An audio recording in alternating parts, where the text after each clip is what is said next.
Good afternoon, everybody. This is Joy Lingerie, and we're here with Doug from the Soggy Possums. He's representing them today.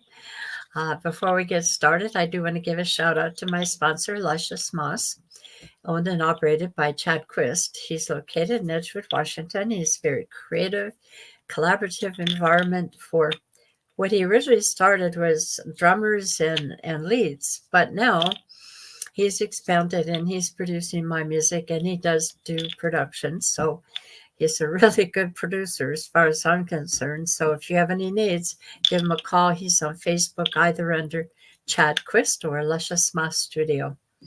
And with that, Banjo Doug is his stage name, so that's what we'll call him. We'll call him Doug today, but this is Banjo Doug from the Soggy Possums. And I'd like to know your background in music, if you would be so kind to share that with us, Doug. Starting your earliest influences, how you got started, what instruments. Sure. Yeah, thanks for having me. Hey, everybody. You're welcome. I feel like I've been musical most of my life. I picked up the recorder in, I don't know, third grade or something and advanced to the clarinet and then kind of abruptly quit around eighth grade when I realized that I don't really listen to any music that ever has a clarinet. And Yeah. I should learn the guitar instead.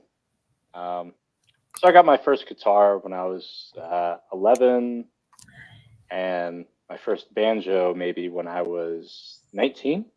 Ah, Um, and then really, I'm 31 now, and maybe for the past 8 or so years, I've been really doing it more regularly and moving on from just kind of you know, diddling around with the instrument to really performing.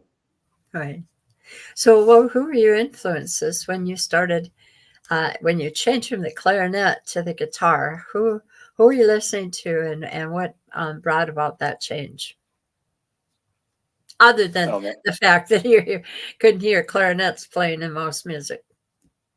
Yeah, I mean, sure. There's been a bit of a refinement in the taste since then. I mean, this was the mid 2000s, so kind of the alt rock going on. Of I loved the Offspring, Linkin Park, Green Day, Weezer. You know, some of the big sort of alt rock bands from around that time. Um, and I'd say maybe in the past, I don't know, 5 years or so. The things that we channel now, for me personally and us as a group and the Soggy Possums, the Devil Mixture, I would say, is our first and foremost influence. Newgrass group, I guess if you had to pigeonhole them, but they similar to us. They have the bluegrass instrumentation, but they don't like to necessarily just strictly replicate everything that went on in the 1940s, and that's kind of our philosophy too. Okay, so what is the name of that band? I wasn't familiar with it, so it kind of went past me. Yeah, they're called the Devil Makes Three. The double what? The Devil Makes Three. Oh, the Devil Makes Three, and it was a bluegrass band, Yeah, sort of. if you had to pigeonhole them, yeah. Yeah. Okay.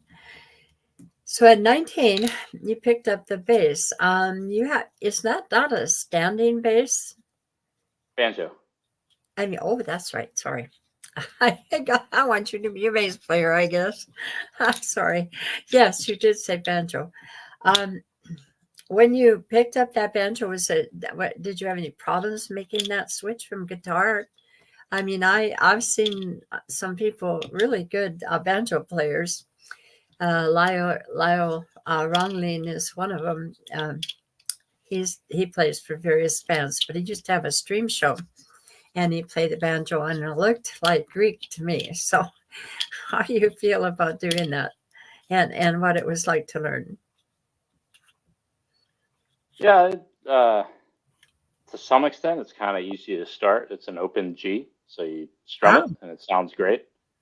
Um, I feel like I had to get it was years later, but maybe 5 years later when I finally got a teacher. Um, I don't think I really even knew how to use those finger picks. That was hard, and yeah, I didn't even know how to put the strap on my instrument. yeah. I get it. Bit of a learning curve. Yeah, sure. Yes. Yeah, we all go through that. I don't care what kind of instrument it is. So you took lessons in 5 years after you picked it up at 19? Yeah, let's see. When I graduated from college, I feel like that's when I had more focus, I guess, for music. Um, I guess I did guitar lessons for maybe another year, and then I kind of did banjo lessons for maybe another year after that. And so, yeah, I was sort of in my early mid 20s that it really started to all click for me.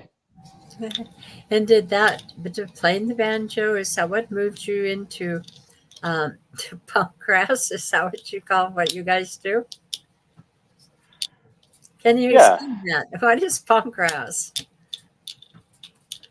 So, anyone listening to our music, if you come up with a better name to describe it, please let us know.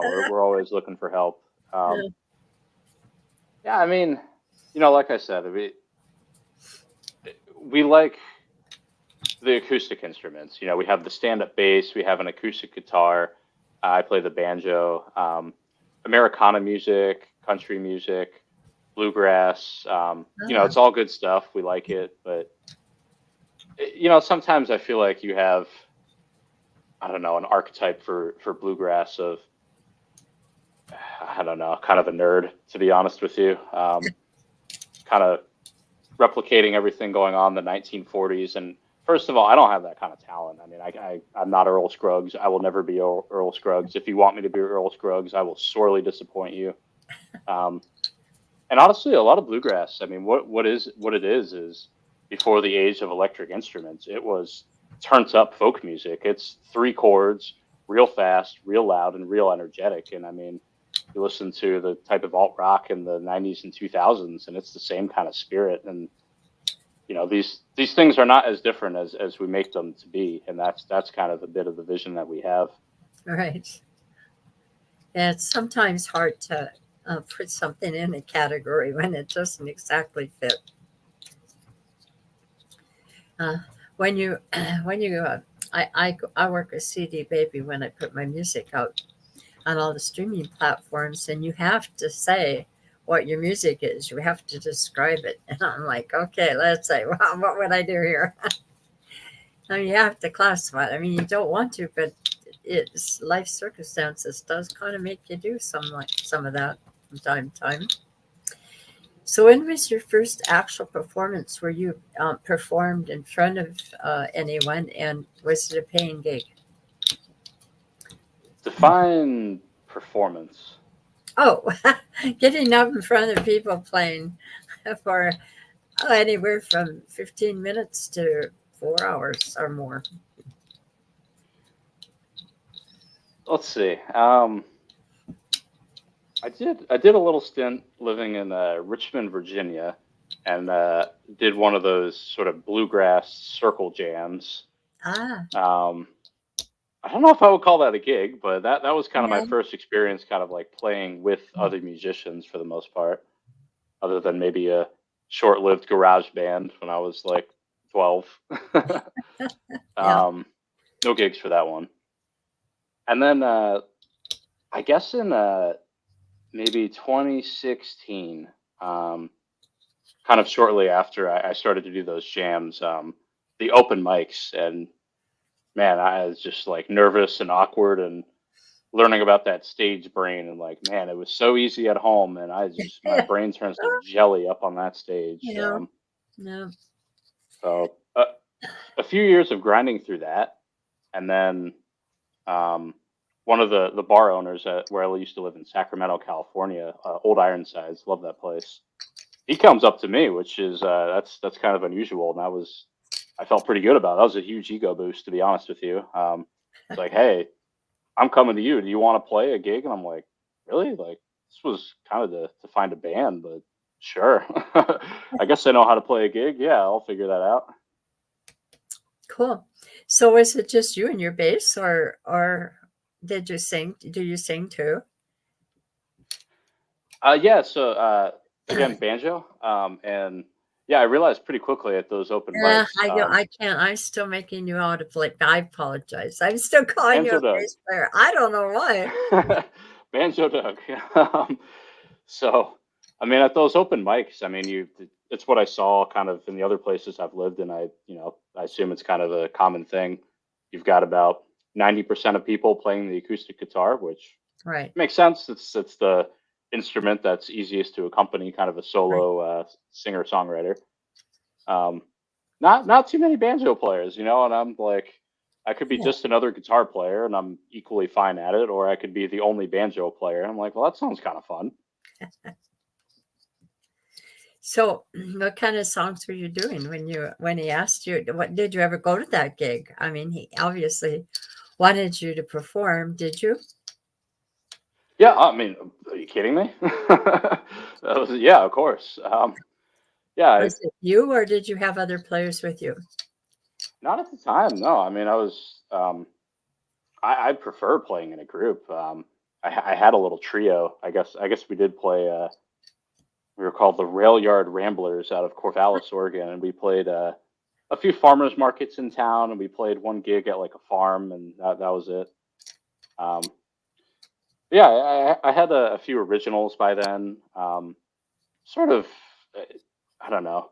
I guess you could call them bluegrass. Sort of bluegrassy originals. I covered kind of some old school bluegrass tunes, but in kind of I have these growl, I guess you would call it. My vocals are kind of more growling than singing. It's got a, if you want to be technical about it, I use a vocal fry. Um, so it's got kind of like a raw, like punk rock energy. And actually, the Gonzo, the music manager of Old Ironsides, that bar, he was the one who labeled me as punk grass, and I didn't even like have any concept. I'm like, oh, you think I'm punk? That's cool. I didn't know that. I'll take it. I like that. So I've rolled with that ever since. All right. So, how did you meet up with, and how many years from that time did you meet up with the Possums? I'm assuming they probably you were all starting out new, and not yet, and just one footnote there. I did not know you were a singer songwriter. I would have put that in our advertising. So, uh, you write that? Do you write the music for Soggy Possums? So the awesome thing is that we all do. Um, Ah, wow. as of now, it's been a bit more of each person kind of writes their own songs and occasionally comes to the table of, hey guys, I got a new song. But we've started to collaborate a little bit more of like, hey, I've got some ideas. Can you help me? Yeah. So the first question I think prior to that was, how did you get involved with them? How did that all come about? Soggy Possums, and I might say Soggy Bottoms. You have to ignore me. I don't. I'm having all kinds of problems keeping this all straight. Yep. No, we yeah, people have gotten that reference so much more than we ever thought they would. No, you've got it. It's, oh brother, where art thou? Yeah, the soggy Yep. bottom boys, and we're the soggy possums. No, you're not wrong. You're onto us. So how did you meet them? So Or Don how did is it end? our guitar player, and I knew him from college in Madison, Wisconsin. Like Oh, I hadn't. really? That's one of my alma maters. I was doing my doctoral All studies right. there. Yeah. All right. Yeah. Yeah. I got married in Madison. My wife is from Madison. It's like a second home. Yeah. All right. And actually, we're, if you count me as an honorary Wisconsinite, I'm from the East Coast, but I've got some roots there now. If you count me, then the other two, Don and Ed, they're born and raised in Wisconsin, so we're kind of a Wisconsin, turned Seattle transplant group, which is pretty cool. Yeah. All that. I think I read something about that. Yeah, I did. I have family there too as well, and yeah, one of my daughters did a nursing program, and I can't remember what the name of the college. It was it's part of the University of Wisconsin, but I think it was somewhere in the middle of the state. So, and I also did a thing. I did a project to get into my doctoral program in lacrosse, and my family lives in Sparta. I don't know if you know where any of those places are, but they're considerably north of Madison. Yeah, Sparta. It's on the way to Winona. Yeah, where Yeah, my exactly. girlfriend lives. Ah, okay. So when did you guys meet and how did that happen? And I've just got to say, hi Rosie. She's one of my regulars. She always comes on and watches these podcasts and broadcasts. So hi Rosie. So how did you guys find each other other than the fact that you went to school with the lead player? And what is the name of the third member? Yeah, And so he Don is plays our standing bass, right? he's the stand-up bass player. That's right. Yeah. So I moved to Seattle in 2021, and I reconnected with Don, my old college buddy I hadn't seen in like 10 years, and we met up at Fremont Brewing, Ah, and we went to kind of this just me. what is it, Pacific Inn pub, I want to say, right next door, and I was like, hey, this is kind of like a maritimey dive bar. This feels like the places I used to play my open mics at, where the guy gave me the gig, Ah, and he tells me, oh, like my COVID project has been learning the guitar, and I'm like, oh, what kind of music do you play? And we both learned that we loved this. Now, they're not very popular. The group, the Devil Makes Three. It's kind of a specific little niche of music, and I'm gonna have to look oh, that up. I haven't heard them. they're great. Yeah, I was just like, hey man, it's been a hot decade, but like you play guitar, you like the Devil Makes Three. We actually can walk to each other's like apartments in Fremont, which is wild. Like you want to come back to my place and jam, and we did, and he wanted to start a band, and I'm like, all right, cool. The doctorate students, the PhD student thinks he has time to join a band. That's cute. And what did he call my bluff? I can't keep up with him. So, and then Excuse me. about 6 months later or so, we the two of us were playing pretty regularly, and he tells me, hey, I met this guy at a party. He plays the bass, and he wants to join our band. And I'm like, cool, bro. Yeah, I'm sure this guy you met at the party last night will definitely show up and be in our band. And he showed up. And, yeah, his name's Ed. He's great. He showed up, and he was a fantastic musician. Played in a lot of bluegrass groups in Minnesota. Now And that's he where joined I'm. our band. Oh, nice. And it just all fell into place. Musically compatible. We all live pretty nearby each other in Seattle. Yeah, it's been great. They're good guys. Great. So how long ago? They said to 2021. So during COVID, this is all going on. So I moved here summer of 2021. So kind of like just as the world was returning, everyone Mm, was vaccinated. Um, yeah. our first gig as a duo was St. Patty's Day 2022 at Molly McGuire's in Ballard. Ah, And a few months later, I think we played Molly McGuire's again with the trio. So 2022, it's been maybe about 2 years now or so. years. Okay. What kind of reception did you get? I mean, it's not often that people um, listen to bluegrass around here. Everything is rock. I don't know. It's the history of the Seattle, I guess, in Linda Bird's studio. But there's a lot. It seems to me like every place you go, they want to do rock, and so I do a lot of jams. And every place I go up here up north is rock, and I'm country.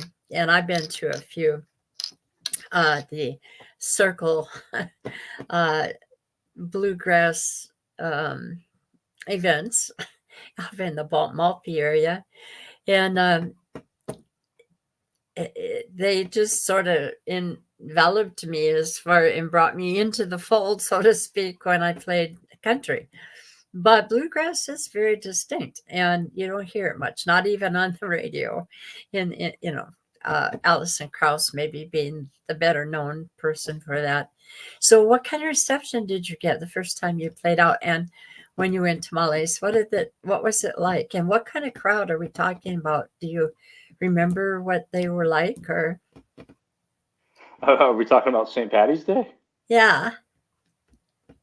I mean, man, back in March 2022, it was like, holy crap! I haven't seen this many people in over 2 years. You know, it was Wow. packed.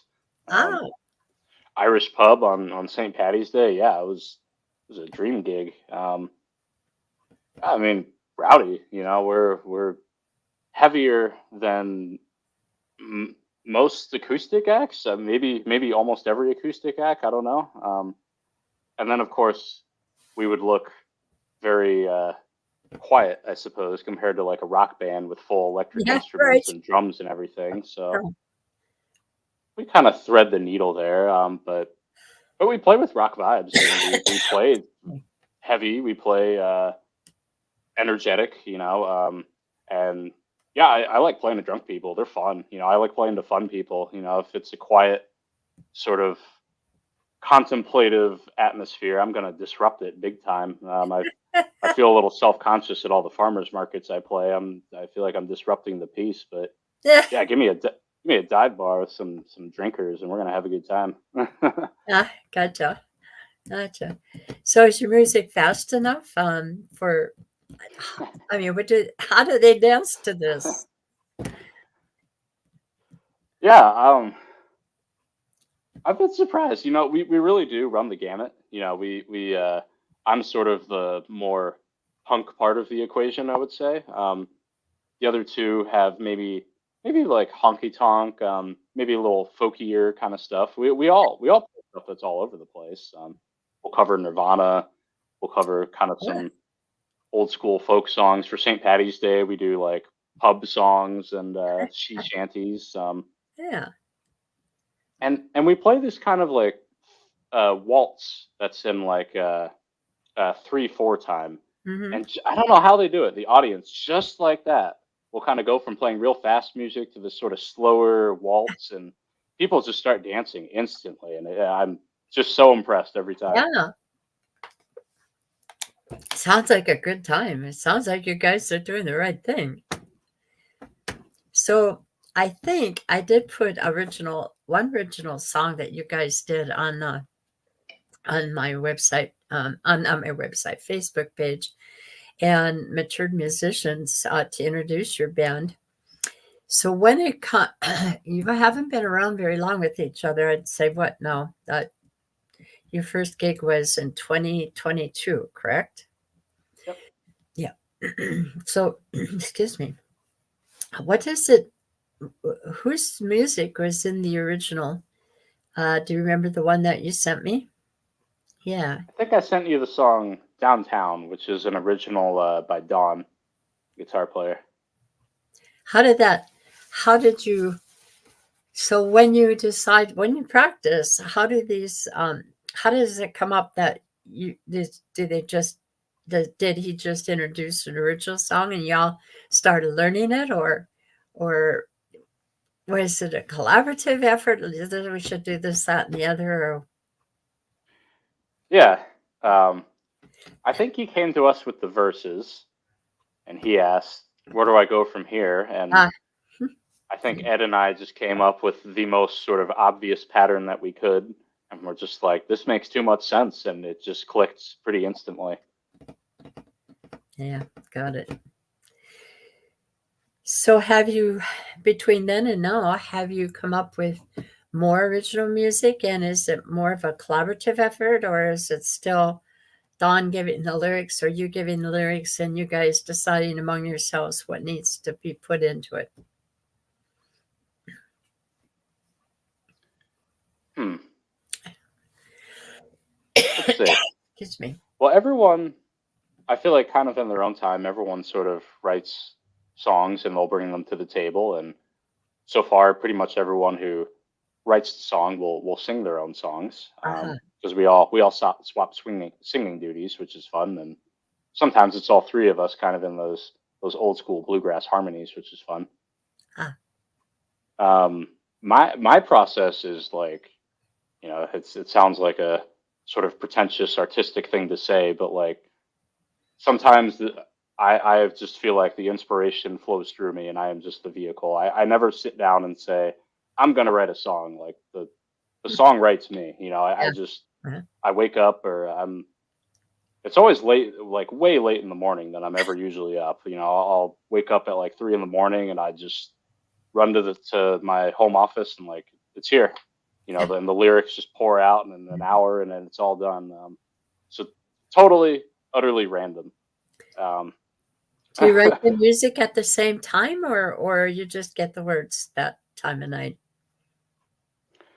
Sometimes I'll kind of have like a little tune or a chord progression that I've kind of just been playing along with, and then sometimes they come together, and then sometimes the lightning strikes later for the lyrics. So I'll come up with a theme, and then I'll Ah, come up with the first line of the song, and then it's just history from there. yeah. So when you're writing a punk grass song, and Yeah. I don't know exactly if I call that this, everything you do punk grass, but when when you stop and think about it, and you start to write the actual lyrics, do you have a pattern? Do you have like a particular pattern? Do you start with something that grabs your audience, like, which is usually found in the chorus, or how do you go about setting up a song? What uh, like, there's very distinct way to put a song together in country, very distinct way to do it in rock, and nary the two should meet. So, how does this work with your music and lyrics? I don't know. Yeah, Um, that writes you right. I, yeah, I mean, I like I don't always feel like I do it super intentionally. You know, sometimes I might come up with like a verse or a chorus, and then there's just sort of some other parts that maybe it could have been a chorus, and I'm like, oh, okay, well that'll be the bridge, and maybe that little thing will be a pre-chorus. Right. I mean, as far as the lyrics go, I don't know. I mean, I guess my to some extent they kind of just pour out randomly. I suppose my when I sort of craft them, if it needs it, it's I sort of err on the side of like a little bit of maybe not mystery, but maybe sort of like vague enough to be relatable. The the the details should be relatable, but the feeling should be very obvious. The other two guys, we have we're a wonderful group, I think, because we all balance each other out. I Right. think they err on the side more of subtlety, I suppose. I'm just super obvious. Like I'm gonna give you a catchy 3 chord songs with lyrics that like repeat themselves. The chorus is gonna have like 5 words, and the name of the song is gonna be, you know, the first word of the chorus. You know, I just super straightforward. That's my style, but they like a little bit more subtlety, and I don't know, maybe a little more artistic, I suppose. Yeah, gotcha. Yeah, I have. Sometimes I can write the lyrics and the actual music escapes me. And then I need to search somebody out that knows more than I do to try to help me out there. And sometimes I have a general idea, but and I could write the music, but to the song, but I don't feel like it's good enough. I mean, I feel like I need something more. I need somebody in here helping me with where I might have gone wrong, or I could make it more interesting if I did this, that, or the other. Uh, you know, and so I'm one of the people that lean on other people to work with, because I just think it sounds better. One brain can always do the best. The more brains you get in there, it sometimes just takes a different direction than when you originally started. Rewrite, rewrite, rewrite. I think you get that. The more brains, the more voices, the more strings. Yeah, absolutely. So, what did you take going back to college? Just on now, I'm curious. Were you in the liberal arts college or computer science or? What was your main focus when you went? Yeah. So something kind of fun that Don and I have in common. So I studied sort of environmental water resources engineering, and I Oh, work in I guess water supply planning. I would say, kind of helping to look at how can we survive future droughts and how can we right. Mhm. balance limited water supplies in the West between agriculture and livelihoods, and then ecosystems and salmon flows. Right. And the Don right now, he is getting his PhD in Washington in forestry management. So looking at how to manage our forests, I think, to better prepare ourselves for future forest fires conditions. Yeah. So, like a lot of bluegrass, we definitely have that sort of outdoors aesthetic, and we incorporate that kind of in our songs too, which is cool. And that's the inspiration behind the name, I should say too. Yeah. It's Yeah. it's a little bit of water, it's a little bit of sort of like forest animals. So that was definitely part of the inspiration. So, how do you think he's going to handle exploding trees and raking the forests? Um, he's a talented guy. We need him. Please help us. Please help us help our trees. Yeah. So, I'm a tree person. I actually feel that the great natural resource that we have in this country is trees. Um, I hate to say I go into the neighborhood here. I live in Redmond, and I go into some parts of this area, which is at the base of the mountains, and they take whole lots of these huge trees, and they're not diseased, and they just cut them down. I'm like, what? And of course, there are times when we get winds, and I understand danger, I understand diseased trees, etc. But I don't know. I just find it in excess, and forest fires are a natural way of culling out the bad things and leaving the good things standing. It's the way it preserves our forests. It's part of nature, but it gets a little out of hand around here. And I come from a state, Minnesota, where our trees are pretty much lumberjacked out. They're all cut down. Now we've got trees up north in northern Minnesota where I live that are scrubby trees. They're not the big giant trees that they once were, and that's sad. And I hope that never happens here. But I get a little off subject there. I didn't trees. That was just my thing, I guess. So getting back to your work, did so you were at the very end of COVID. People were um, getting their shots, and that it was all winding down to some extent. There was no longer you couldn't play anymore. It was in a lockdown, and a lot of musicians that I've talked to found it kind of hard to get back into gigs. A lot of places that they had used before closed down during they went belly up during that hard time. So, what was it like for you, and even today, to get gigs? Yeah, I mean, yeah, COVID was definitely a challenge. I mean, the kind of the open mic community where I was living at the time in Sacramento.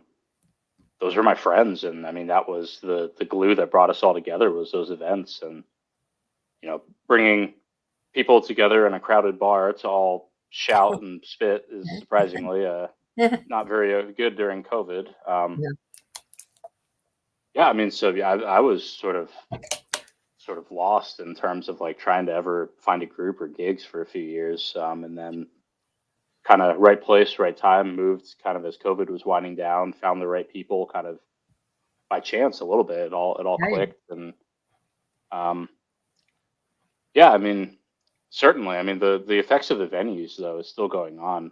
The closing of Connor Burn and Ballard, that was kind of the yeah, cornerstone of our open mic community around where I live. So we definitely have a bit of a one of our kind of angles of how we sort of present ourselves is a bit of a rallying call for we're not the rawest or the weirdest group out there, but we're a bit raw, we're a bit weird, and we're like, hey, let's kind of keep that sort of grungy character alive in Seattle, and these you can't really create one of those storied dive bars. You can't build one. It's just it becomes one over time. So if Yes. one closes down, you don't really get it back. So certainly trying to save those kind of places. I mean, I'm sad that Connor Burns gone. I always hear Blue Moon is sort of teetering a bit, and that's another great storied venue that I'd be really sad if that one closed down. So Do it gives us a sense of purpose. Yeah, you guys ever tried to go to the Little Red Hen I'm aware of that venue. in Yeah, Lake? we haven't quite gone there, but it sounds cool. Yeah, it's a country bar and it's a dive bar. And it's in Green Lake area by the lake. Not far from here, so it's not hard to get to. But I think your band, even though it's kind of strange vibe, I think it'll fit in there. Have you ever tried to? I think Sunday nights about 7 o'clock, 7 to 10 or whatever it is. I'm not quite sure when they end. I'm usually gone by that time. But yeah, they have a jam there too, and I think the owner is usually there. I don't know who does the booking for him, but one of the guys said that I liked going there for. It's called Bodacious Billy, and he's just passed on to the big band in the sky. So it's not quite the same, but it's still a dive bar and it's still country. So just a heads up. Probably wouldn't even interest you, but it is one of those old dive bars that came about because it's been there for so long and it's earned Yeah. its rep. Yeah. No, no, I know the Little Red. I Oh, haven't yeah. been, but it's definitely been on the radar. Yeah, I mean you're right. We kind of thread the needle between we're not really a rock band, we're not really like Right. a singer songwriter folk band, we're not really a country band, but Right. in a way we're all of them. So Yes. Yes. Very generic. Um, so that brings me to, well, we've kind of sorted out the COVID, and we've been in this for about 37 minutes now. So this is about the time that I start asking you if you have any plans, if your band has any plans. I wish we would have gotten all the members here, but to do that, we would have had to do it at a different time of the day or pre-record it. And I was hesitant to do that.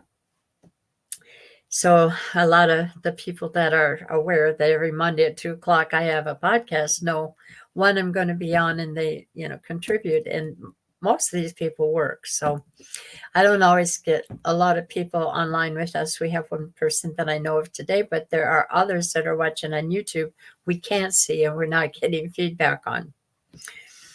But at any rate, getting back to what your plans are, what do you guys see coming up in your future? There's always in business like a plan, like 1 to 5 years, and you hear that a lot in college, etc. But you have one of those. Have you had any idea what direction you want to go and where you'd like to be in 5 years from now, if you're all together and still playing? yeah, I mean, we'll see if we're all kind of transplants, so Yeah. we'll see where everybody is in 5 years. So Let's between take now one and year, just one year. If you got anything going yeah, on. yeah. I think that's more the window we're thinking about. Yeah. So right now we're kind of a little like pause actually, which we haven't done yet. So Don is trying to finish up his PhD, and he's finally requested. He's in two bands. He's in two bands. He's a PhD student. I don't know how that guy. It's so impressive. Um, so he has requested finally a pause so we can focus on his studies through June. Right. So our next gig actually isn't until August when we play at a house venue called the Gravel Pit in Ah, Tacoma. But I think we plan to, keep playing around the venues we've had success with in Seattle, the Central Saloon, the Blue Moon, Molly McGuire's. We're always open to checking out new venues, kind of around the region. Um, I don't know. I feel like musically we're in a great place. Building the audience is a challenge, and there's only so much sort of I don't know advertising, I suppose that I really have the time or the interest for. yeah. That's really the name of the game. Um, I don't know. Maybe we just kind of keep cruising and getting kind of local gigs and just having fun with it. Absolutely. Gotcha. Yeah, it's kind of hard to become a big star these days because there are very few that, just go out there and get a record deal. And even if you do, it's not necessarily going to, excuse me, take you as far as Taylor Swift, for example. So, yeah, it's independent artists have to struggle. And one of the things I learned is advertising is everything, getting yourself out there and getting them out to the right people. And a lot of that has to do with this open mic jam kind of thing. If people who own the bar see you during open mic, you leave your information with them. Oftentimes, if they like you and your audience is responding, they hire you. So, yeah. And it's hard. Uh, for a lot of people right now. I don't know how many. I can't do a statistical study on it, but I'm assuming that for newer bands, it's much harder to get in than the well-known bands that have been here for a long time, and they're established and they bring a crowd of people. And I'm assuming, and maybe I'm assuming wrong, so correct me if I am, that some of the crowds that you've been playing for in the Fremont area are a lot of the Google people. Is Google still there in the Fremont area that you know of, or is it a different crowd? I'm trying to remember if they changed their lease there. But yeah, I mean, sure. I mean, in Seattle, there's certainly a lot of techies. Yeah. You know, I think the beautiful thing about music and being sort of a musician or someone in the audience is that stuff kind of goes away. You know, I don't know. I really don't know. I mean, if you want to come to a show with, tattoos and pink hair, like that's who I know you as. I don't know what you do for work. I don't even Yeah, know if I care. So it's kind of a great way for sort of different types of people to kind of mingle, and there's something beautiful about that. absolutely. Well, this one way, that's kind of why I set this up. Like I think being online and technology today lends itself to self-advertising, and it's a great help for independent artists or artists that are just up and coming. It doesn't matter what age. People are starting out well over 50, and some of them are starting out. I've had a young lady on here who's 19. It just depends, and they struggle. And a lot of it is, the people that like what they hear when they're gigging or jamming or whatever. And so most musicians that are older are not as technologically savvy. I mean, I'm just so surprised how many people can pop into this because StreamYard is a very, very simple system. But the older people fight it. People over 50 seem to have more trouble with trying to get in than really it calls for. You only need two things. You need a computer or a phone. You need either Safari or Google browser, and know how to push a button and read, and have a mic and a camera. So moving on, so we got an idea of where you want to go. Um, do you foresee any changes in the kind of music that you guys are doing now in the future? Hopefully, yeah. Um, I think that we're all three people who would get really bored if we did the same Same kind of thing over style. and over again. So we kind of do a little bit of everything, and hopefully in the future we'll do a lot of everything. A lot of everything. Yeah. Have you put in for fairs and festivals at all? Or there's a lot of That would those be young. really fun. Yeah. I don't know how to do that yet. I've done it a couple times when I had another band from 2015 called Gold Rush Fever, and we did those here and there in car shows, and it was fun. But it's a little harder, like I said, when I dropped out. Now I didn't come back till 2019. I dropped out in 2015, and That was really tough for me. And everything has changed so much. I'm still having a hard time advertising. And I think that you don't always have as much time as you'd like at gigs to interact with your audience where you're telling them a little more personal things about the band and their goals and who you guys are and how you got together, blah, blah, blah. And that's why this was created. And it was created as a form of advertising as well.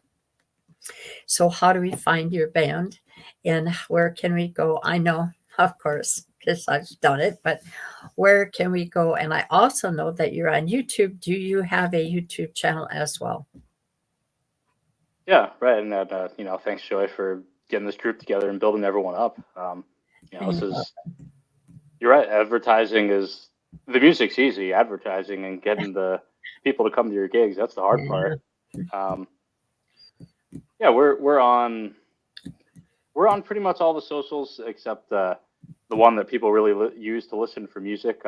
We don't have Spotify, so that's Yeah. a growth area for us moving forward, is to get some good sounding material. It's good enough sounding material to put on there. But we're on Facebook, we're on Instagram, we're on TikTok. We all our music is stored on YouTube, so we do have a bunch of fun live recordings. So if you want to kind of get a sense of how we interact when we're live, you can see it there. Right. Do you have a website? We have it's Linktree. I suppose that's our website, but it really just links you to all of those other sites that I mentioned. How do you get to Yeah, I that? feel. Doug? Oh boy. I would Google Linktree Soggy Possums. Okay.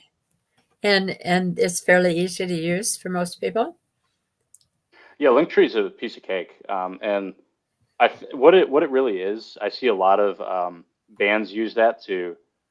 A venue will ask, if you're trying to book a gig, a venue will say, send me your website or something. Yeah. And Or Linktree basically. EPK. Yeah. Oh man, I haven't even figured that out. I Linktree got one. basically just links all your sites together. Yeah. Well, the electronic press kit, I have that on my website. That's fairly easy to put on there. I don't know if you create webs. I know you use these um, like Zoom and StreamYard, right? You've used StreamYard before, or you're telling me that you have some familiarity with programs like this. Yeah, I use these sort of um, video call things for work. No, I don't have a. We don't have a EPK. Um, yeah, I don't know. There's still stuff out there we need to learn. Okay, so how I got to you is I have obviously on my Facebook. There's three things that I use on Facebook. I use one channel for promoting only my music, so it's a page. Then I use Facebook, which is a social media, and then I use Matured Musicians, which is a group. And of course, that's what you're on now. But yeah, I did find you. I put you in. There's that little search engine I went in there, put Soggy Bottoms, and I was trying to figure out if I'd seen you because I thought you guys had been out in Duval, but I guess you didn't. You didn't go there, and that's why I thought I might have met up with you because when I listened to the music, I thought, wow, this is really familiar. So I don't know how I came across you. It's going to be a mystery, I guess. But that is how you can find him. Uh, do you have a channel on YouTube where all of your music lives, where your songs and okay? How do we get to your channel? Just go in and search Possum. I said bottoms again. Soggy Possums. Yeah, Possums. yeah, that's okay. Soggy Possums. Yeah, I'm pretty sure there's I guess they call it a channel. So we have a channel for Soggy Possums, and that's where we kind of have all of our best recordings from our live gigs so far. Okay. I did go in there and I saw a whole list of songs. So was that an album? Do you guys have an album? We don't. Yeah, I mean I think that could be a future direction that we could go in, is really creating recording studio quality music. and putting it. But like I said, we don't have a Spotify yet because I think we're hoping that we'll get some higher quality recordings. Yeah, they're So we're expensive. Yeah, it's expensive and it's time consuming, and I honestly I think it's just more fun to go out and play gigs. So it's been holding us back, I suppose. Oh, I hope you get enough to keep you busy. So, if you had to give advice to somebody that is just starting in songwriting and trying to find gigs and just put a band together or whatever, what advice would you give them? Sure. Yeah, I mean, I guess specifically thinking of starting out as a performer and going to open mics, I think of as just you just got to be shameless. That's my number one far and away advice. You play a wrong note, who cares? Who cares? Seriously, who cares? Yeah. Everyone is here to cheer on what you're doing right. And if you make a mistake and you get flustered, people are going to cheer you on even more because we're all this isn't sports. We're not here to beat you. We're all here to lift each other up. So just get up there and send it. Yeah, just pour it out of your heart and make it send it as like loud and proud as you can and don't worry if it's not right. Just make it fun. Yeah, I agree. The second thing is, I don't think people go out, even to gigs, to hear perfection. I mean, if you're going to hear perfection, you're going to pay big dollars for it. But if you're going to go to a local area pub or whatever, or a local venue of some sort, um, that's one thing. It depends upon how much it costs you. I guess the more it costs, the more you can expect from it. But I think they come to feel something, not necessarily listen to perfection for perfection.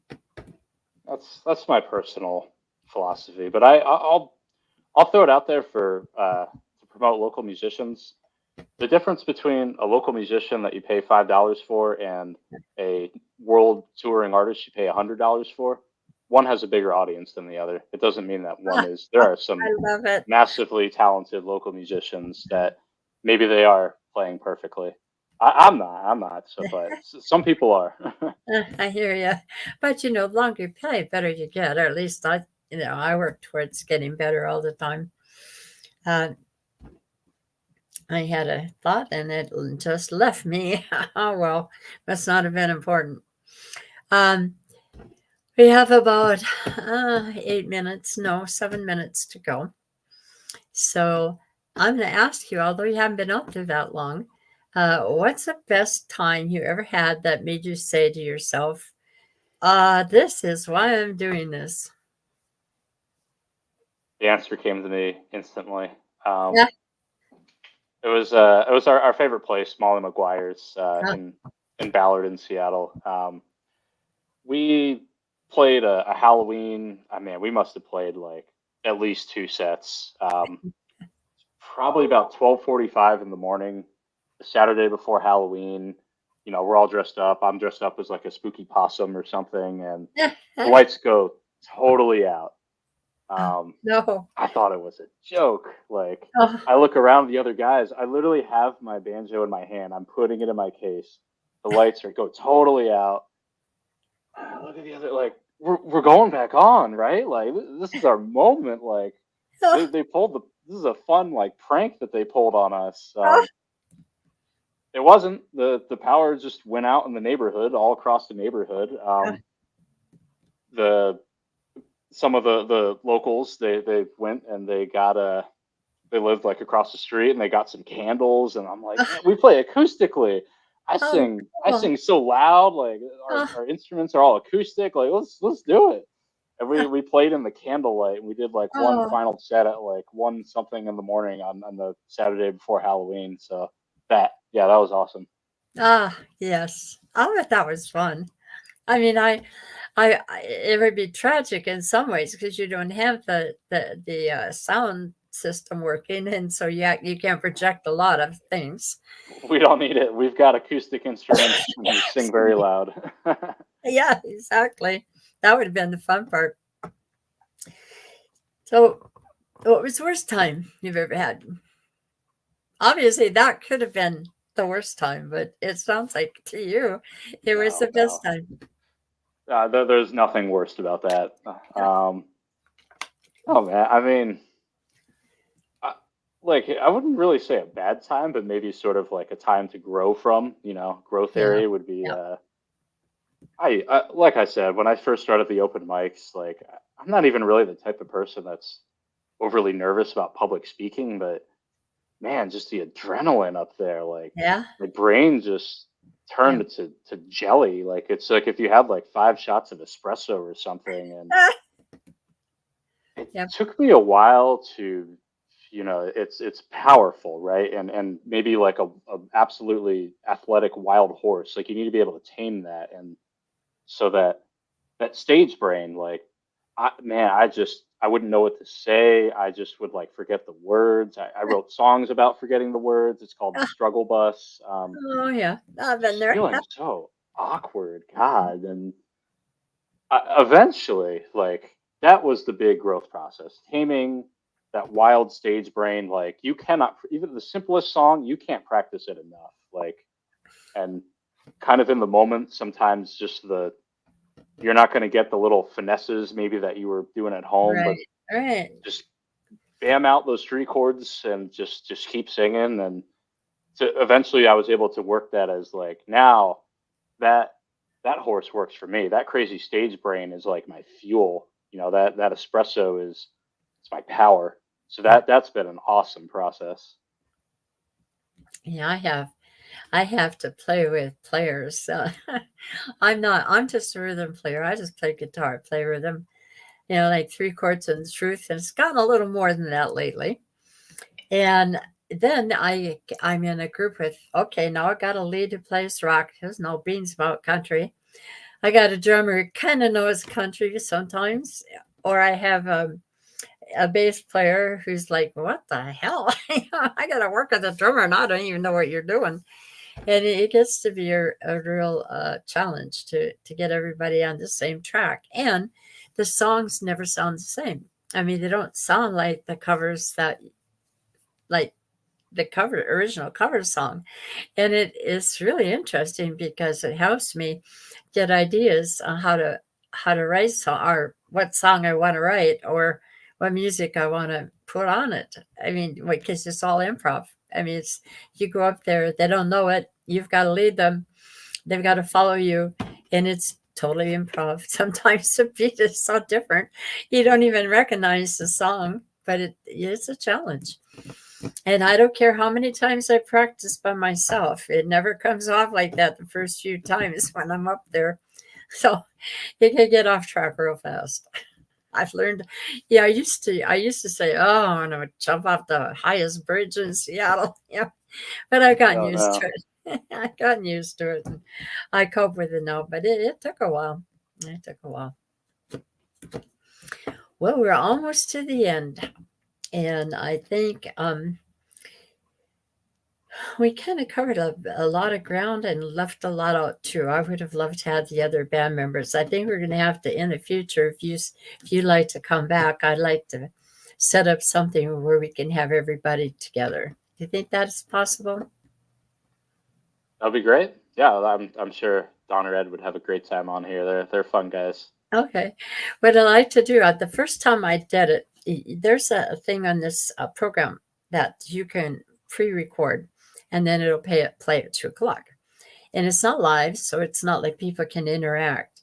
But in the future, I'd like to get you guys, the three of you, together, and maybe you could even play a song or two.